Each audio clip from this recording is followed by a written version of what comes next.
কালী মানেই ভয়ঙ্করী এবং উগ্রচণ্ডা এমন একটা ধারণা আমাদের অনেকের মনেই আছে। সেক্ষেত্রে ব্যতিক্রমী উত্তর চব্বিশ পরগনার এই আমডাঙ্গা কালী মন্দির, যা প্রায় 450 বছরেরও বেশি পুরানো, যেখানে মা শান্ত এবং করুণাময়ী রূপে অধিষ্ঠাত্রী। যেখানকার রত্নবেদীর আকর্ষণে ছুটে এসেছিলেন মহাসাধক রামপ্রসাদ এবং ঠাকুর শ্রীরামকৃষ্ণদেব, যে করুণাময়ী মায়ের আশীর্বাদে বিপদমুক্ত হয়ে মুগ্ধ রাজা কৃষ্ণচন্দ্র তৈরি করে দিয়েছিলেন দ্বিতলে মায়ের মন্দির আর গর্ভগৃহ এবং দান করেছিলেন 365 বিঘা করমুক্ত জমি। যে মায়ের আশীর্বাদেই রাজা প্রতাপাদিত্যর কাছে জাহাঙ্গীর ও মানসিংহ সহ দুবার পরাজিত হতে হয়েছিল সম্রাট আকবরের বিশাল সেনাবাহিনীকেও।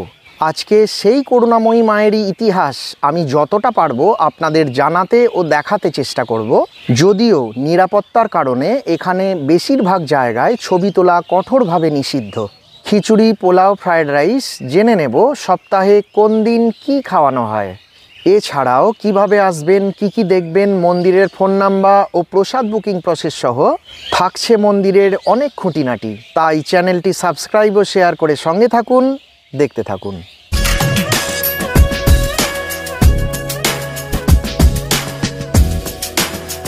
আমি আসছি গঙ্গা পেরিয়ে ব্যারাকপুর হয়ে বাইকে চড়ে। আপনারা প্রথমে শিয়ালদা থেকে হাবড়া, বনগাঁ বা গোবরডাঙ্গা লোকাল ধরে চলে আসুন বিড়া স্টেশন। সময় লাগবে 1 ঘন্টা। এরপর বিড়া স্টেশনে নেমে অটো ধরে 20 টাকার বিনিময়ে আধ ঘন্টার মধ্যেই চলে আসুন কাছারি মোড়ে। এখান থেকে টোটো করে বা হেঁটে আপনারা চলে আসতে পারবেন কাছারি মোড় থেকে 1.5 কিলোমিটার দূরের এই মন্দিরে, যা আমডাঙ্গা পুলিশ স্টেশনের কাছেই অবস্থিত।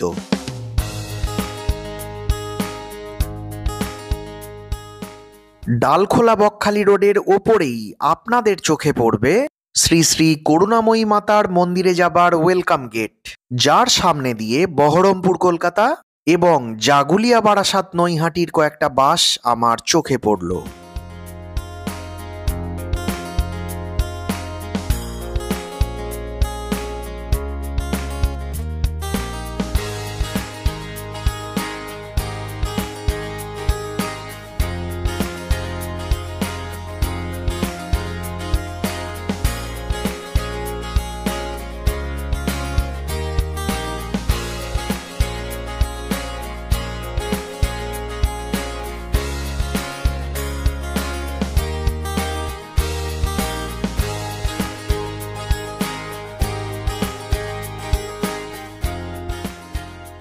ঠিক সকাল 10টায় আমি পৌঁছে গেলাম আমডাঙ্গা কালী মন্দিরে।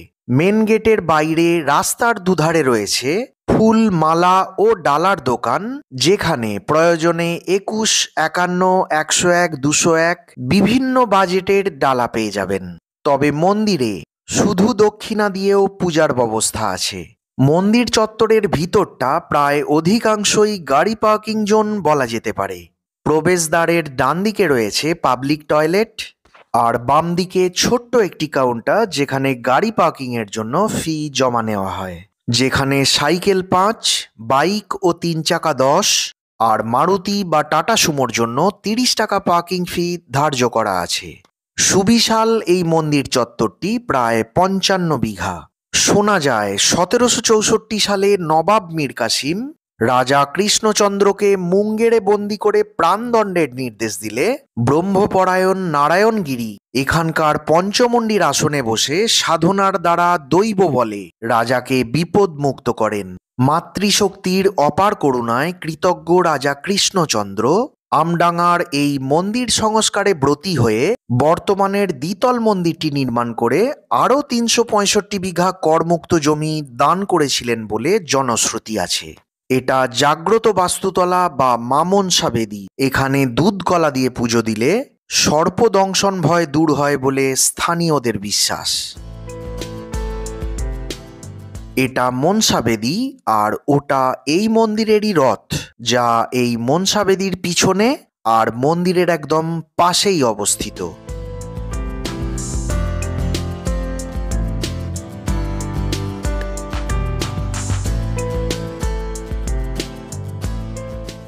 মন্দির সংলগ্ন মায়ের এই ফাঁকা জমিতে বাৎসরিক উৎসব উপলক্ষে 25 ও 26 ডিসেম্বর বড় মেলা অনুষ্ঠিত হয়, যা প্রায় সমস্ত পৌষ মাস ধরেই চলে, যা 1910 সাল থেকে আরম্ভ হয়েছে বলে শোনা যায়। বরাবরই মাকে আমিষ ভোগ দেবার রীতি ছিল। তারকেশ্বরের মহান্ত, যিনি এই মন্দিরেরও মহান্ত, তাঁর নির্দেশেই বর্তমানে বলি বন্ধ করে সম্প্রতি মাকে নিরামিষ ভোগ দেবার রীতি চালু করা হয়েছে। সারা বছর মা মন্দিরের দ্বিতলে অবস্থান করলেও কালী পুজোর রাতে ও 25 ডিসেম্বর মেলার দিন মা দ্বিতল থেকে নেমে এখানে অবস্থান করেন।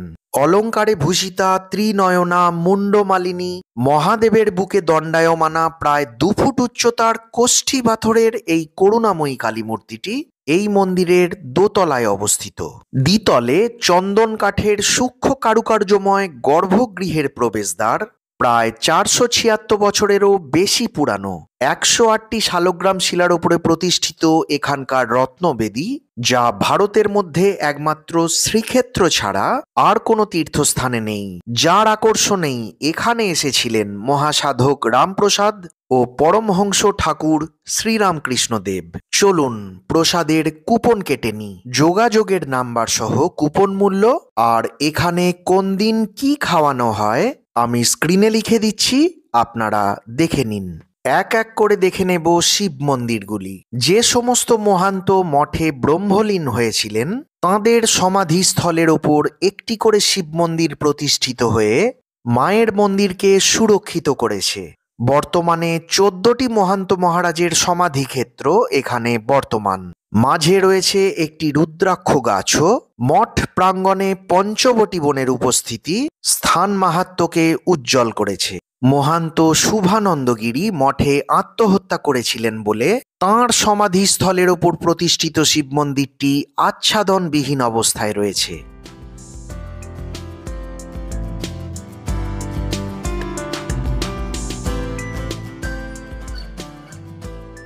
সম্রাট আকবর প্রথমে যুবরাজ জাহাঙ্গীর, মতান্তরে সেলিম এবং পরে অম্বররাজ সেনাপতি মান সিংহকে বাংলা অভিযানে পাঠালে যশোরের জমিদার বারোভূঁইয়াদের অন্যতম প্রতাপাদিত্য সসৈন্যে যুবরাজ ও সেনাপতিকে 2 বার পরাস্ত করেন।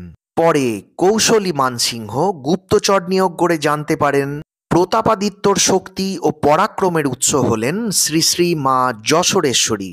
এরপর কৌশলে মানসিংহ এক ব্রাহ্মণের সাহায্যে মায়ের ওই বিগ্রহকে সরিয়ে নিয়ে এসেছিলেন নিজের শিবিরে। এই খবর শুনে প্রতাপাদিত্য মন্দিরের প্রধান পুরোহিত রামানন্দগিরি গোস্বামীকে তিরস্কার করে বহিষ্কার করেন।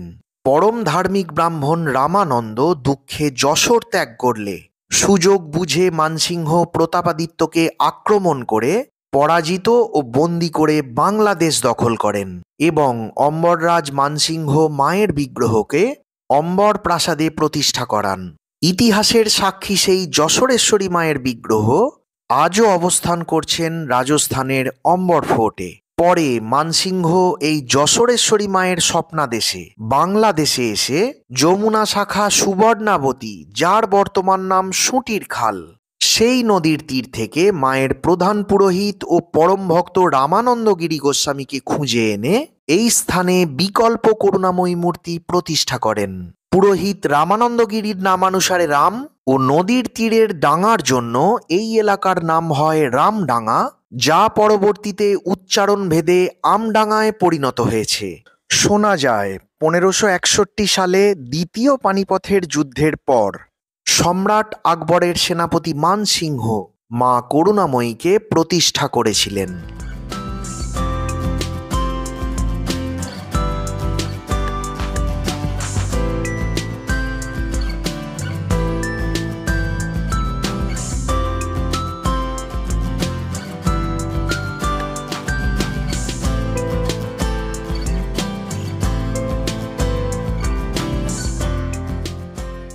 আত্মহননকারী মহান্ত শুভানন্দগিরি গোস্বামীর সমাধিস্থলে প্রতিষ্ঠিত এটাই সেই আচ্ছাদনবিহীন শিবলিঙ্গ।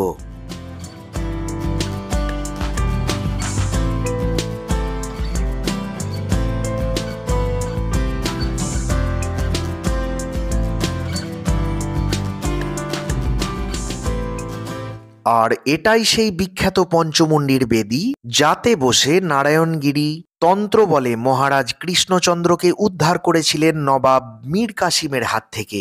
এরপর থেকেই মন্দিরের খ্যাতি ছড়িয়ে পড়েছিল চারিদিকে। রামানন্দগিরিকে ব্রহ্মপরায়ণ উপাধিটি মহারাজ কৃষ্ণচন্দ্রেরই দেওয়া।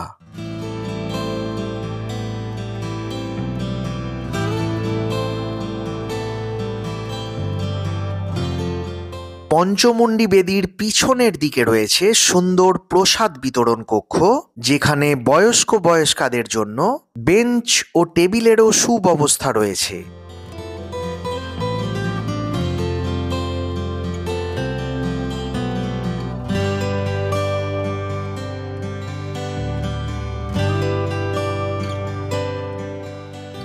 এটা পুরুষ আর এটা মহিলাদের জন্য ওয়াশরুম, যেটা খুবই পরিষ্কার।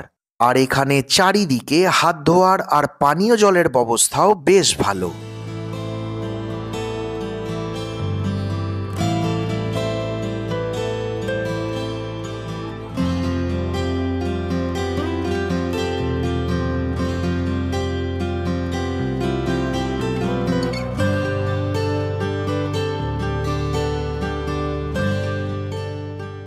দ্বিতলে ছবি তোলা সম্পূর্ণভাবে নিষিদ্ধ, যার কারণে মায়ের মূর্তির সরাসরি ছবি ও 476 বছরের চন্দন কাঠের দরজা আমি আপনাদের দেখাতে পারলাম না। শুধু ওপর থেকে নিচের ভিউটা দেখে নিন, যেখানে শিব মন্দিরগুলি ও একটি রুদ্রাক্ষ গাছ বিশেষ লক্ষণীয়।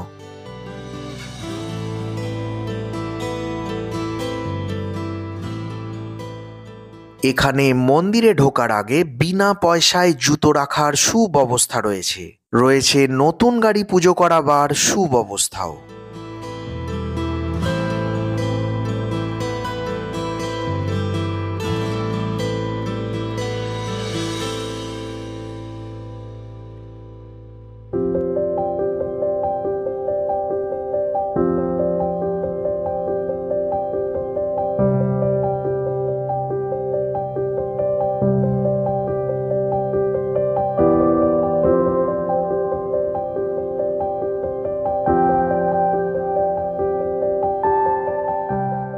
মায়ের মন্দিরের পাশেই রয়েছে ব্রজমোহন ধাম, যেখানে রাধাকৃষ্ণের যুগল মূর্তি প্রধান আকর্ষণ। এখানে রাধাকৃষ্ণের মূর্তি ছাড়াও জগন্নাথ, বলরাম, সুভদ্রা, গৌড় নিতাই আর ওঙ্কারনাথের ছবিও নিত্য পুজো করা হয়। ঐতিহাসিক এই মন্দির ও মূর্তির সাথে এখানকার গাছপালায় ঘেরা পরিবেশ সত্যিই সুন্দর।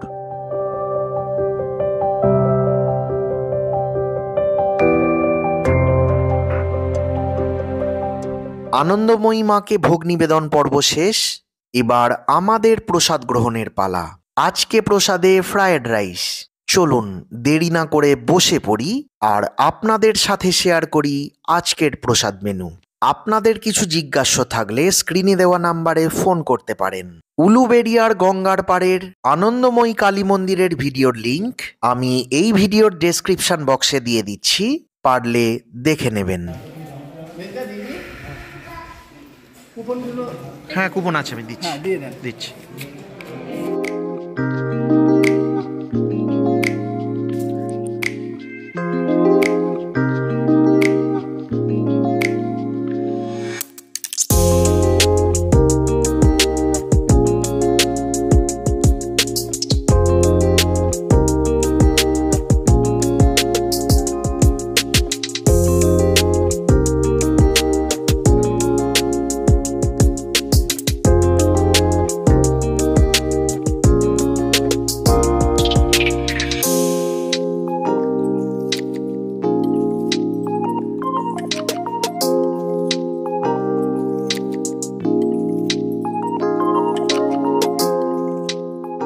আজকে এই পর্যন্তই। দয়া করে নতুন ভিডিওর জন্য অপেক্ষা করুন। খুব ভালো থাকবেন। নমস্কার।